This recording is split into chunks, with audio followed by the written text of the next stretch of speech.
Welcome, everyone, to another edition of 45 Forward, where our mission is to help you, our listeners from Los Angeles to Long Island, make your second half of life even better than the first. America has become a foodie nation with a constant stream of information and debate about diets and nutrition, the latest studies, opinions, and prescriptions about what we should be eating or not. In today's episode, nutritionist and dietitian Alexandra Cerone takes a holistic, commonsensical, and refreshingly non-judgmental approach to not only what we should eat and how we should eat every day, what she calls mindful or intuitive eating. Of course, healthy eating does involve food choices, and Alexandra will talk about some of the basics of an anti-inflammatory diet, the research behind the benefits of foods like complex carbs, fats, various protein sources, and dairy products. But she'll also talk about the psychological underpinnings of nutrition, how the foods we eat impact the way we feel, and the importance of thoroughly appreciating our meals, eliminating distractions, and engaging all of our senses.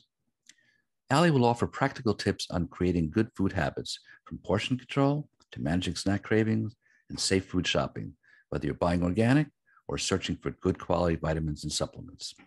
So now, let's meet our guest, Alexandra Cerone. Allie, welcome to the show. Hi, Ron. Thanks for having me. It's a pleasure to be here. It's a pleasure to have you. Yes. So Allie, I've listened to you before, and I thought I really enjoyed your presentation. And one of the things I found interesting was your path toward becoming a nutritionist, which you had an interest for a long time, but actually you began in a different kind of career. Tell us about that. Actually, that's true. My path is very non-traditional, Mm-hmm. but my interest in nutrition has been a long time coming, and it just took a different course for me to allow it to come out. So I actually started out in school for speech pathology. And as a child, I was always interested in science. So that was a field that I found to be very interesting. But in the back of my mind, I always had this innate curiosity in nutrition. And this dates back for a long time. Growing up, food was and still is a very important part of my culture. It's the way that my family expressed love. And I have many memories sitting around the table with my family, enjoying good food, laughing. If you know a bit about Italian gatherings, you know Right. that they're very loud, they're throwing things, not really. But it's a big social event. And that was just a big part of who I am growing up as a child and being surrounded by so many amazing cooks in my family, my mom, my grandmothers, and the like. I've always had that passion for food. And then as I got older, I started to take an interest in nutrition. So even though I chose one field, I still had nutrition on my mind as I got older. And that is why I eventually switched careers. So I'm very fortunate. The educational system has been very good to me. I've received a lot of education, but now in nutrition, I just feel like this is my niche. And I'm so happy to be here. I absolutely love this field and I love what I do. Yeah. And, I've just found too that every path you take informs the next path, so I'm sure you learned a lot from early on in speech pathology, that each discipline kind of informs and educates the next in some ways. So I'm sure you took kind of that research mentality and kind of worked that into your approach toward nutrition. Absolutely. I feel so fortunate because in my master's program, that was where I learned how to do research, so to speak. I did a master's thesis and we received an opportunity to present some research, and it instilled me with a sense of curiosity, asking a lot of questions why things are the way that they are, or how to actually conduct research is quite challenging. And I fell in love with it. So that has stayed with me even today. Although I work in a clinical field, I always have that curiosity and to dig deeper and to see why things are the way that they are. Yeah. And I think that's important because something like, especially nutrition, everyone has opinions, and you see all these advertisements and constantly bombarded with information. And what always comes up in my mind is like, where's the evidence? Where's the discipline Right. to study this? So I'm glad there are people like you who are really serious about also, joining passion with the discipline of research. So why don't we just now move into a little bit more about just your philosophy, and sort of, you have a very holistic approach. Tell me sort of broadly the big picture of how you approach nutrition. Sure. Well, I have an approach that I call compassionate fortitude. Oh, So I like that. what I mean by that is, and actually I think this applies to many areas in life. We should always approach situations compassionately and nurture ourselves, because let's face it, life is difficult. We're faced with a lot of challenges, a lot of stresses. And I think what we should first do is make it a little bit easy on ourselves to say, have a little bit of compassion. Sometimes we're going to experience challenges, and the way that we need to approach it is more from a nurturing standpoint to help us get through it. So then once we have the compassion piece, then the fortitude piece is a little bit of a contrast, but it's more of a disciplined approach to say, okay, how can we make positive changes? How can we develop resilience and fortitude in order to create new habits? Because when it comes to nutrition, nutrition is in a sense a habit. And that's why I'm very drawn to the psychological underpinnings of nutrition. I call it the great underbelly. I don't know why. I just have this idea, maybe it's like a big tuna, like an underbelly. That's just what comes to mind for nutrition and psychology. But and by that, I mean this whole iceberg, kind of like the ego, the super ego of what lies underneath nutrition. And I find that in nutrition, a lot of that is driven by psychological behaviors, what causes us to eat, willpower, emotional control, self-regulation, appetite. There's just so much beneath the surface. And I would like to see nutrition head in that direction more than focusing on specific nutrients, but how we respond. Yeah, well, let's expand that a little bit. So, so you talk a lot about the mind-body connection, how food impacts the way we feel and vice versa. So tell me a little bit more about that. Absolutely. So I happen to see that nutrition causes a lot of suffering for people, or just the act of eating in general. And that's what I want to alleviate. I really like us to reduce human suffering just from eating, because nutrition is our roots. And for me, or for anyone else, I would imagine, it's linked to a lot of positive emotions. It's linked to gratitude, community, pleasure.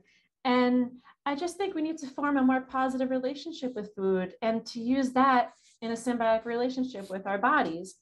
So very often we see a sense of deprivation when it comes to nutrition. And that's something that I've also experienced myself. But I will say, Tom York said it very well in his song, The Eraser. Okay. And he said, the more that you try to erase me, the more that I will appear. Which he was clearly talking about a cookie when he wrote that song. Okay. I'm teasing. But the idea is that the more that you might try to deprive yourself, the more salient it becomes. Right. So that's why I'm not a proponent of extreme diets, because I feel that eventually we're just going to crave that more. But instead, maybe we should focus on forming a more positive relationship with what we're eating, but also developing that resilient, or honing in that willpower muscle to help us make those changes. Yeah. Now, one of the things we've talked about before, which I think I'd like to expand on now as well, is just, also these habits in context. So your holistic approach of really recognizing that nutrition is part of a whole, bundle of habits, from sleep, exercise, mental health, and so forth. So let's talk a little bit about that as well. Absolutely. Nutrition is one piece of the pie. We have nutrition, we have our bodily function, movement, sleep, hydration, stress. There's so many components, and they're all inextricably linked to each other. So that's why a narrow-minded approach of just focusing on nutrition is a bit myopic. So we need to expand our view and focus on a top-down approach. Right. Right. Yeah, I think that well, certainly that if you get involved with exercise programs, one of the things that the trainers will tell you is that, look, um, depending what your goals are, you want to lose some weight, you want to get better tone and so forth. Some of that is inextricably linked to nutrition, and if you don't change some of those habits, exercise alone won't do it. So I think that it is important to think about this in the context of other things. And it's one of the things that I've noticed. I'm a community educator for the Alzheimer's Association, and so I've been working with them. I give a webinar on healthy living for your brain and body. And so one of the things we realize is that, one of the things to protect against dementia later on is linked to healthy habits that you develop earlier on, all the way through. And the components they look at are diet and nutrition, but also, cognitive stimulation, social engagement, and exercise. So I think this holistic approach is important. And I think that, by focusing just on diet, it's like, well, okay, that's an important component, but in the context of other habits. Absolutely. And that's wonderful, by the way. I think that's a great thing. And you're absolutely right. There's so many components beyond just nutrition that we need to focus on. Yeah, yeah. So let's now expand a little bit more about your notion of sort of mindful or intuitive eating. So again, the not only what we eat, but how we eat, and these psychological underpinnings.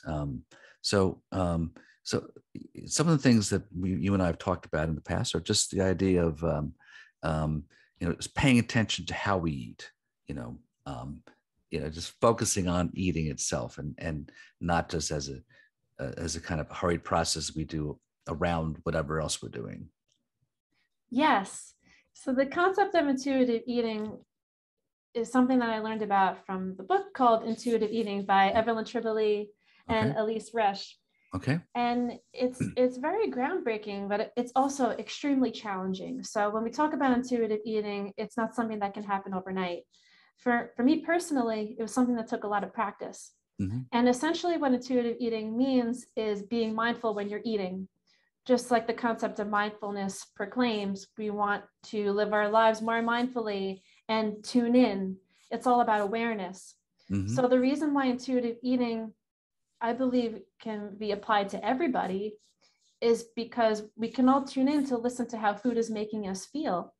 But in order to do that, we have to tune out distraction. Mm-hmm. So it's almost a very Zen Buddhist way of nutrition. But the more that you work this muscle, the better you become. And for me, it's helped me to learn what foods work well for my body and what foods give me energy and what foods can drag me down a little bit. And that's why I think for the average person who is embarking on a healthy weight journey, it can help us gravitate towards healthier food options naturally, mm-hmm. because we'll realize that the processed foods don't give us a lot of energy. Yeah, I think it's something that takes some work, though. As you mentioned, like you are going to be changing habits, and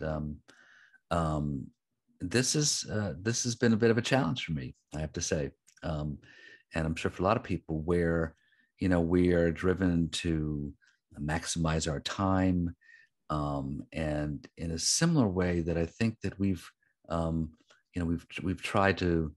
Especially when we're younger, say, well, we don't need as much sleep. Sleep's a waste of time. I could be working, I could get things done.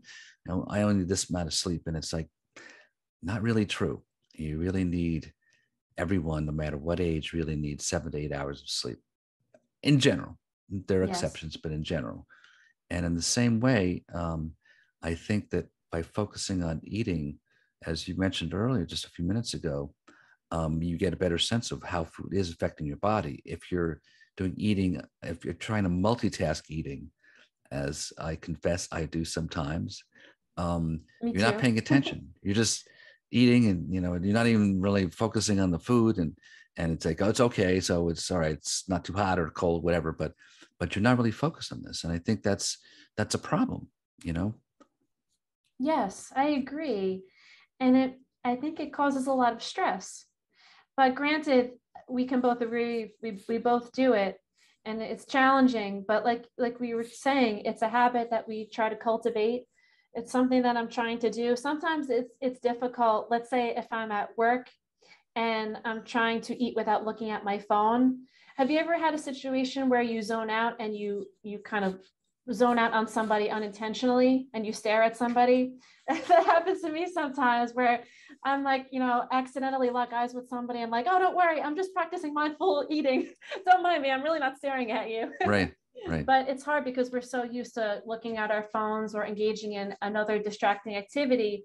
But what happens is that when we bring the focus back to the food, then we can listen to our satiety cues, and we can also enjoy the eating experience a little bit more because we're paying attention to each component of the food. So it actually makes it more enjoyable. But yes, it is very challenging. Yeah, yeah. I find it, especially breaking the habit of if I'm working intensely at my desk, even now at home, not even at work, but I think in work it was also true. Like people are kind of looking at you or how hard are you working? And those were the hardest workers that they eat at their desk. Really not a good idea. You really need to take that break away from your desk. And I find myself doing that now at home. Just, there's this compulsion like, okay, let me just bring it. I'm like, you know what? No, let me just eat the food here at the table, and I'll be back at my desk before too long. That's where I'll be most of the time. And so just taking that time to, but it takes a conscious breaking of a habit and breaking of that psychological feeling like, well, I got to get things done. And that, I'll be, again, the multitasking, as I think with other kinds of multitasking has been shown that you're really not multitasking.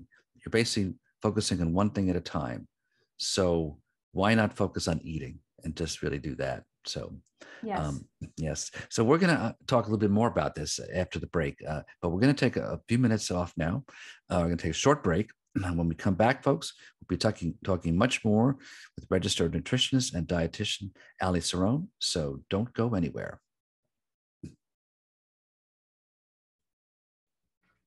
Welcome back, folks. We're talking with nutritionist Alexandra Cerone. And before I continue, I want to let you know you can find out more about Ali on my Roel Resources site, roelresources.com. Just click on the 45 forward tab, and there'll be some more information about Ali there, as well as if you want to contact her, her social media contacts are there as well. So it's probably the best way to reach her if you have further questions or just want to reach out to her. So before the break, we were talking about the issue of multitasking, eating and something else, which deprives you of the ability to really focus on your food and really enjoy it more. And certainly, I've tried to break that habit myself at my desk. One of the other habits is a little bit more difficult, but I think I've got it a little bit better under control, which is sort of eating in front of the TV, which as we started the show, eating is sort of a social habit. So I eat with my wife and we watch something. But I have to say that I have paid attention to your suggestion that we really focus on it. So I do think that even when I do that now, I'm focused more on, as I eat, just focusing more on chewing more thoroughly, taking my time, not rushing through it. So I think there are ways that I can really accommodate it and still, keep the socialization, but focus more on the eating. That's wonderful. Well, thank you for paying attention to paying attention. It's not an easy thing to do. But yes, you're absolutely right. And it is enjoyable sometimes to eat in front of the TV. I do it time to time as well. I do think for the average person who is just starting out with intuitive eating to getting to know their body, that's why I recommend minimizing distraction. And also, if you're new to this, just start out by taking 5 minutes out of your meal and practice it a little bit. And also extend it into the rest of your day if you can. If you're driving, pay attention to how your body feels and and listen to any areas of tension. I think that's also a critical component as well, is getting to know our bodies. So that's why any type of movement or stretching is integral. Mm-hmm. But when it comes back to eating, yes, you said it perfectly. Chewing our food slowly, thoroughly, really trying to enjoy the experience, taking our time, which allows us to feel full and listen to that. So it's definitely, it's a process.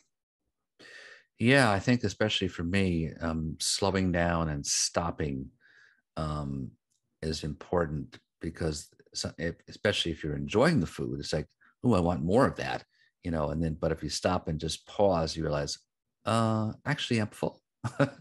Exactly. Yeah. And I have exposed myself to many an overindulgence, let's say. Uh-huh. There have been many times where I push past my limits. My eyes are bigger than my stomach, and I Mm-hmm. eat a lot more. And I think also that it's not a bad thing for us to do that sometimes, because it's a learning experience. Each time I do it, I say, well, I feel kind of yucky, my pants are fitting kind of tight, and I don't feel great. I feel bloated. I feel tired. So now moving forward, I say, okay, I'm gonna prevent that from happening again. And that's what I think we can all learn from experiences, even if it's not sitting down and having too much all you can eat shrimp. Right. But even if it's a situation where you say, oh, maybe I ate this particular food and afterwards I didn't feel good. I think that's something that we can really benefit from. And then that's why this concept of intuitive eating helps us to naturally gravitate towards healthier foods, because we're really listening to see what gives us energy. And then we're naturally gravitating towards healthier foods because those give us energy. Right. And I think there is this movement. I mean, there's a notion called, patient-centered health, but basically it sort of takes that notion, sort of looking at your personal health, that it is unique to you. So there are certain things may be more appropriate for you than others, and you can't get there's not a general prescription for it. There's a unique prescription, and you have to but you need to discover it yourself, so. Yeah. So let's just take a little shift now. Let's talk a little bit more about, the sort of traditional diet stuff, about, the kinds of diets, and just some basics, Ali, about what you describe as often, the food pyramid of, what sort of basic food should we be looking at in proportion to each other. Sure, Ron. So this all concept of intuitive eating is great, but I think for a lot of people, they say, okay, wonderful, I need to pay attention to how I'm eating, but what should I eat if I'm getting started? Right. So my ideal framework for a healthy diet is called the anti-inflammatory lifestyle, I'll say. Okay. And for anyone starting out, I just think it's a great way. It's an approach that incorporates a lot of different things like herbs and spices or teas, which have some very good health benefits. And the idea of the anti-inflammatory lifestyle comes from the notion that we want to minimize the chronic inflammation that's occurring in our bodies. And sometimes what happens is that our diets can cause chronic inflammation without us knowing it. Things like processed foods, things like environmental toxins can accumulate. So we want to reduce the stress in our body and minimize inflammation.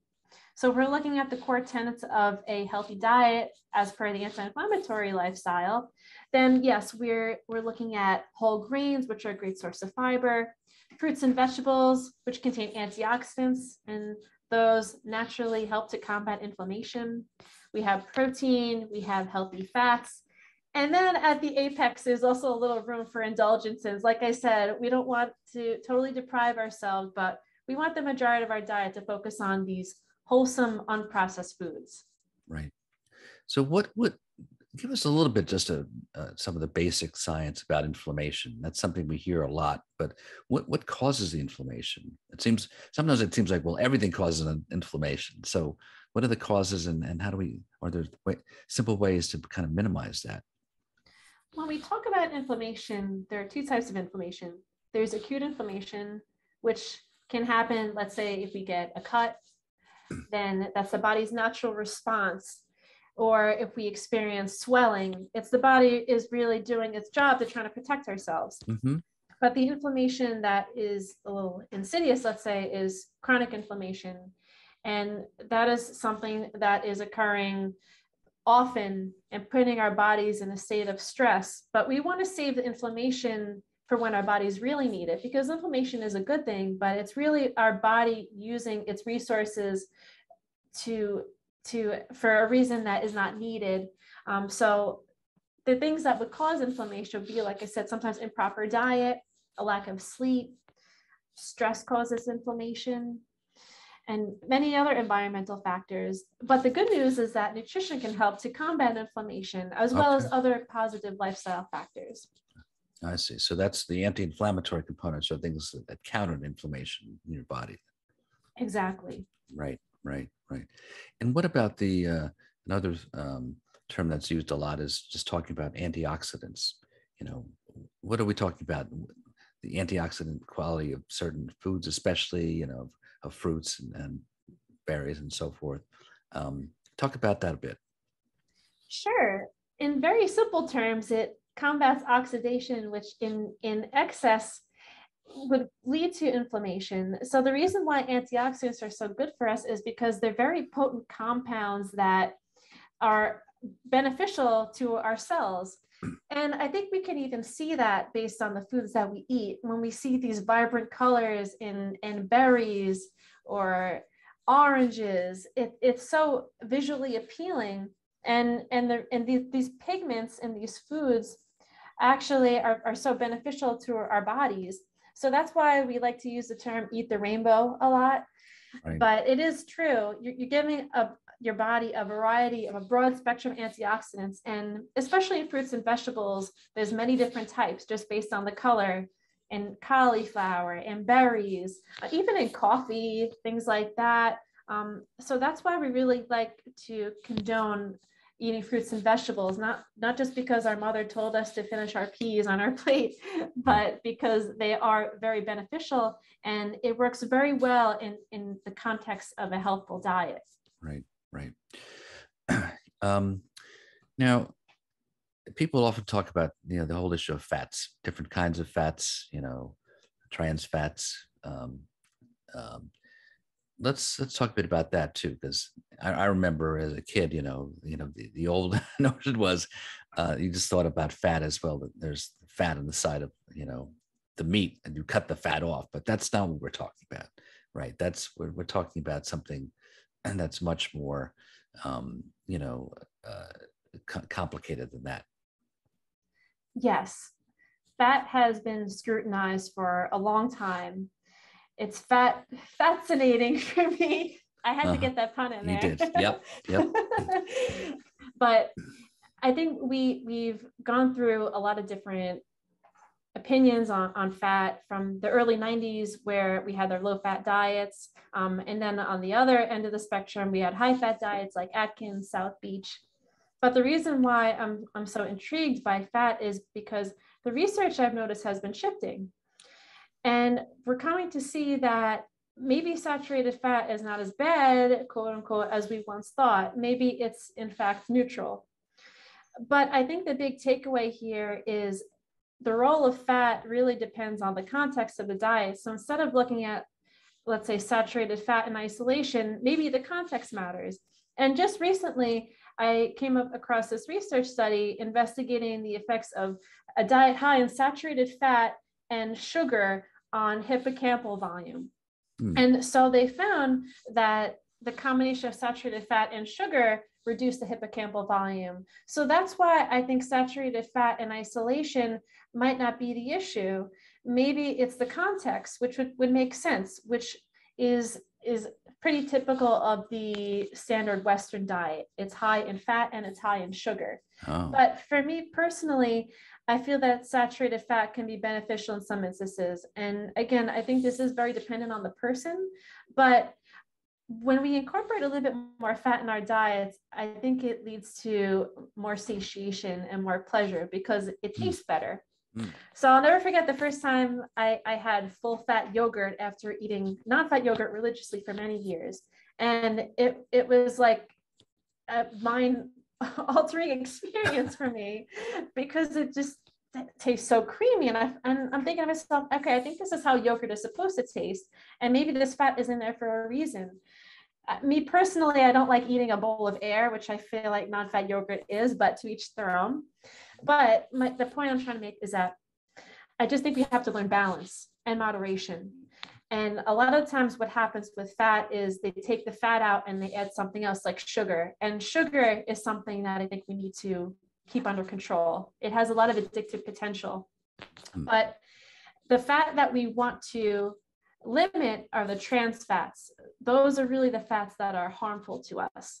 So those are found in processed foods, it's found in margarine or vegetable shortening. And that is, we're talking about inflammation, very pro-inflammatory. So if saturated fat is still in the middle, maybe the consensus is still out. We definitely know that monounsaturated fats are very good for us. So found in things like olives, nuts, olive oil, also omega-3s that could be not a monounsaturated fat, but a polyunsaturated fat, also very anti-inflammatory. So I hope that clears up the scoop on fat, but I would recommend there's a very good article by Harvard Medical School about fat, if anyone is interested, just to give a little brief overview. Okay. But that's where I think we've come with fat in particular. Right, right. Yeah, and I think another source is, am I right, fruits and nuts, or is that or more protein based?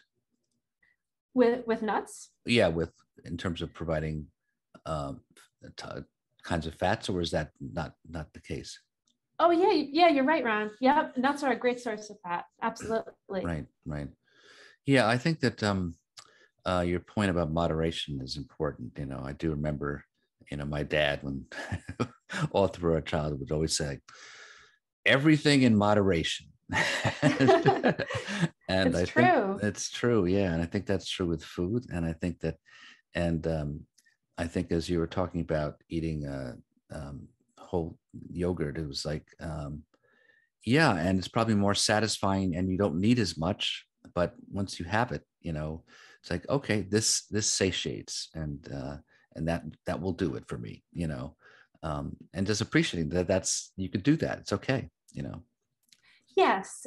And you mentioned some good points in there, that it's okay. We can allow ourselves to experiment a little bit, find what feels good, but 100%, we're looking for satiation, because satiation will help us and make it easier for us to work on that willpower muscle when we're making new habits. So we want to be satisfied at the end of the meal. We don't want to be looking for something else. So Right. that's why I feel that at least a little bit of fat is beneficial, and find what works well for you. You don't necessarily have to have full fat yogurt like me, but maybe just try experimenting with a little bit more fat in your diet and see how you feel. Yeah. Well, I think that's a very interesting point, because I have found myself at the end of some meals, finishing, going like, okay, I just feel like I need something else, and it's just like, if you could stop that with a little bit of satiation, I think that's an important step. So I like that. And then the other thing that is similar, I think, is the notion of we talk about, obviously, when I was growing up, you didn't have butter, you had margarine, and of course now we realize that's not good. So talk a bit about butter, which is one of my favorite things. Oh, good. Me too. I love talking about this. Yes. So butter is actually a real unprocessed food. It's just made from, it's a natural dairy product, whereas margarine is a man-made product, Right. which actually contains those trans fats that we don't like so much. Right. So it's not to say that we should be eating butter in excess, but we can definitely discern the better of the two at this point. Butter is better. Okay. Butter isn't that better. we had to work in another pun. But the food has lots of puns, as you pointed out. We should enjoy and savor them. we should. We should. I wholeheartedly agree. Right. So listen, we have a lot more to talk about, but we're going to take another short break, Ali. So folks, when we come back, we'll be talking much more with Ali Cerone, registered nutritionist and dietitian. Don't go anywhere. We have a great last segment coming up.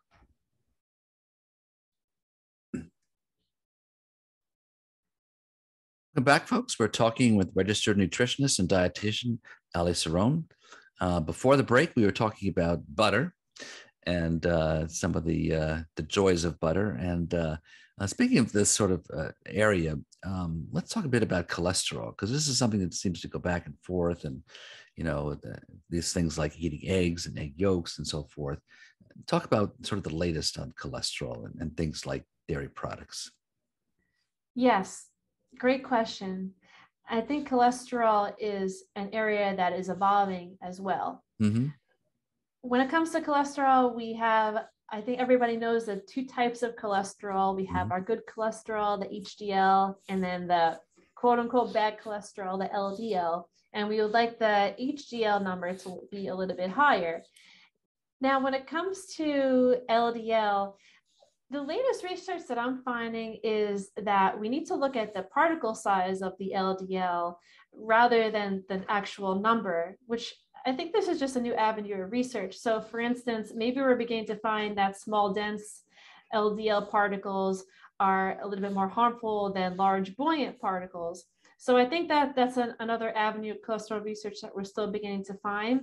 And I believe that the foods that we eat impact or could potentially impact particle size. But coming back to your question about egg yolks, even though egg yolks do contain cholesterol, it doesn't necessarily impact dietary cholesterol. And in fact, egg yolks contain a lot of nutrients. It contains healthy fats, it contains protein. So we have found now at this point that egg yolks are more beneficial than not. So that's why it's difficult. It's difficult for, I think, the general public to get the scoop on what is in, so to speak, and what is out. So things like egg yolks or fat or carbs. But cholesterol is something that I think is evolving in its relationship to heart disease. So I think we still need a lot more research to figure out what the link is.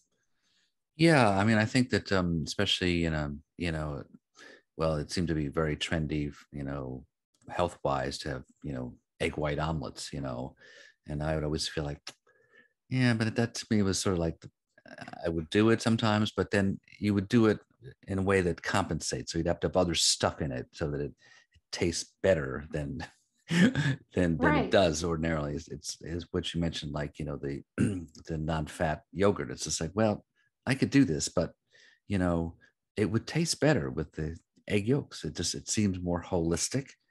And I don't eat I don't eat a lot of them, but I think that having them on occasion, it's like, you know what, I'm just going to go for it. I'm just going to have that whole egg in it. Yes, exactly. But if we're thinking about cholesterol, again, we come back to the same idea. A diet high in refined carbohydrates and high in fats, that combination is really what alters our cholesterol. Okay. I don't think anyone would say, oh, it must have been the eggs I ate in my omelet, that's why I have high cholesterol. It's about context. Right. So what are the bad foods for cholesterol? Are they processed foods again? Or they? Yeah, it would be. It would be definitely a diet that's high in sugar. Okay. And also a diet that is high in the processed foods. So for instance, the fats that we want to keep to a minimum, the trans fats, it's real, or a diet that is also low in healthy foods, like low in fruits and vegetables, which can give us better cholesterol. So that's why it's a combination. And I think lifestyle plays a part in it as well. We know that exercise can improve our cholesterol and is good for our cardiovascular function. Right. Yeah. So for our last segment here, let's shift a little bit to buying the foods. What should we look for when we go, I guess we call it safe shopping for foods? What are the things to think about, watch out for? When we're looking at foods, preferably we would like a small ingredient list. Okay. So let's say if we're interested in buying a packaged food, like maybe a nutrition bar, a lot of the bars out there might contain a lot of ingredients, like a lot of different sugars. Sometimes they disguise themselves as brown rice syrup. or they might just have a lot of other ingredients that are not so good for us, and we want to keep to a minimum. A lot of preservatives, or even worse, hydrogenated oils. That's something that we want to avoid if possible. So when it comes to a safe shopping list, of course, you can never go wrong with just unprocessed fruits and vegetables, regular meat, chicken, poultry. But if you're looking for a good packaged item, I would just say try to find one that it is minimal in ingredients. We don't want a lot of sugar. So I would say no more than 10 grams per serving, if possible. And you also want a little bit of fiber and a little bit of protein as well. Of course, it depends on what you're looking for, but small ingredient list is always best. Yeah, I think one of the things that I've noticed is in a lot of foods, it's sort of astonishing how much their salt and, sodium and sugar is. Those to me seem to be the sort of the hidden things to watch out for. I suppose a dash of salt, we become used to that kind of taste. But it's a lot, it's in a lot of foods, that you buy, and something to really watch out for. And then, also just looking at, what makes a difference in terms of buying organic, yes, I certainly, pay attention to, grass-fed beef, things like that. What are things that you look out for when you buy organic? I agree with you. I try to buy organic when it's feasible. And of course, that comes with a financial investment. But I feel that I would rather spend my money on buying food that contains fewer environmental toxins potentially rather than not. But that is also my personal choice. I always encourage people to at least purchase organic foods from the Dirty Dozen, the Environmental Working Group list. So those are foods that contain a high pesticide residue. Foods like berries that have a permeable membrane where the pesticide can infiltrate the fruit itself, or strawberries, apples. I personally think it would be beneficial to buy those organic if you can. But if someone can't do that, then you should at least have fruits and vegetables because it's better than not. But I'm right there with you, Ron. I like to buy grass-fed beef if possible, pasture-raised chicken, eggs, but it's challenging sometimes. Right. So if people want to know what the Dirty Dozen are, I guess you could probably just Google it, right? And it'll pop up what they are. You can Google it, and it does change every year. Oh, it does. Oh. That's something to keep in mind. Yep. Yeah, it depends on the year. Depending on the number of farmers using pesticides, is that what it depends on, or what is it? No, that's a good question. I'm not exactly sure how it changes, but it could be based on the testing. Maybe certain fruits and vegetables fluctuate in the pesticide levels. I'm not exactly sure, but I do know that it changes. So it's good to be on top of. Yeah, good. Yeah, one of the things that I had not realized in a previous show, though, that I did with Parkinson's expert, he was talking also about the, the association. It's not clear what the causality link is, but of pesticides on the food we eat and Parkinson's.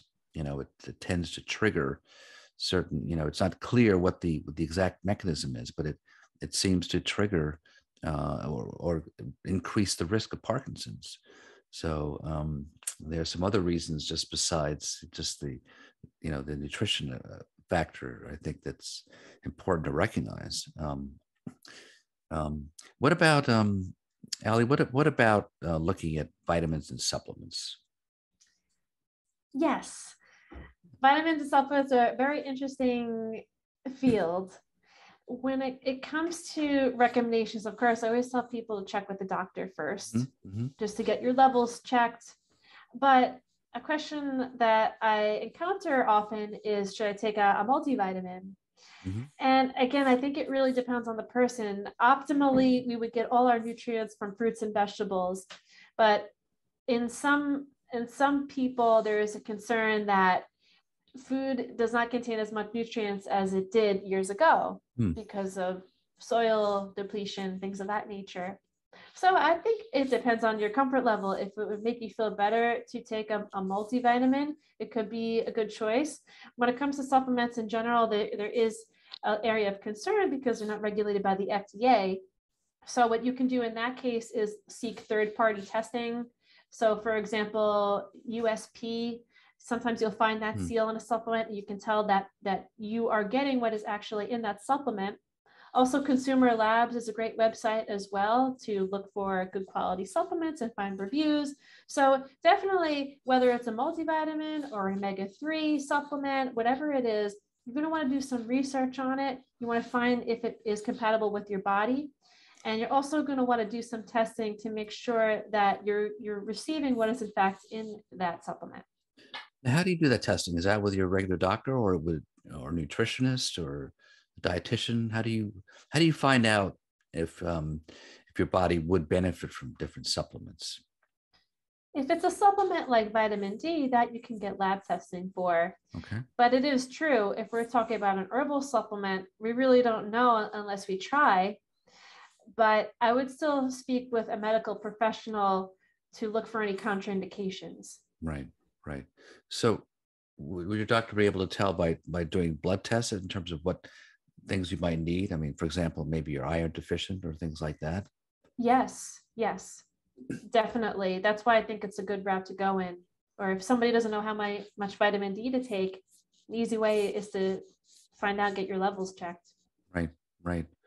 Do most doctors now work with nutritionists or dietitians, or I guess it might vary a lot, in terms of, but it seems to be a useful, partnership. Yes. When it comes to a private medical office, I think it's becoming more common. Where I work, we have a good relationship with doctors. So I think I agree with you.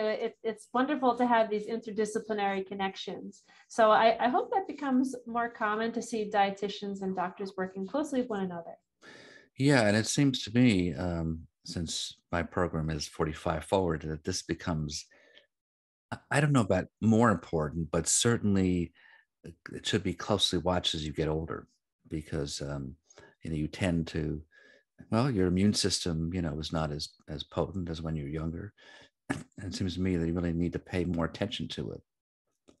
True, but I think as you get older, maybe you have more exposure to bacteria that younger people don't have. So maybe your immune system is more seasoned than someone who is younger. But you're absolutely right. As we get older, our immune function changes. So we definitely want to be on top of our health, which makes it all the more important to prioritize nutrition, especially coming hopefully out of the COVID pandemic.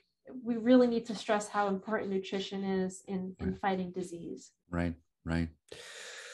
Well, the hour's gone quickly as usual. So I would just want to say that I really appreciate you coming on the show, Ali, and thank you for a terrific, informative conversation.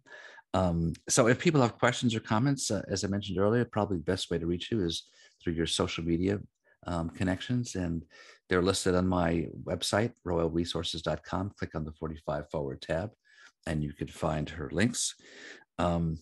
And once again, folks, if you missed my conversation with Ali today, you can listen to it as a podcast on voiceamerica.com to search my show 45 Forward. You could also listen to it on Apple, Google Podcasts, Spotify, iHeartRadio. And again, go to my website, royalresources.com, and you can listen to it there. So that's it for today's show. But be sure to join me next Monday, 12 noon Pacific, 3 p.m. Eastern Time, when I'll be talking with Carly Roman. She's a gerontologist and innovation manager at the Motion Picture and Television Fund in Los Angeles.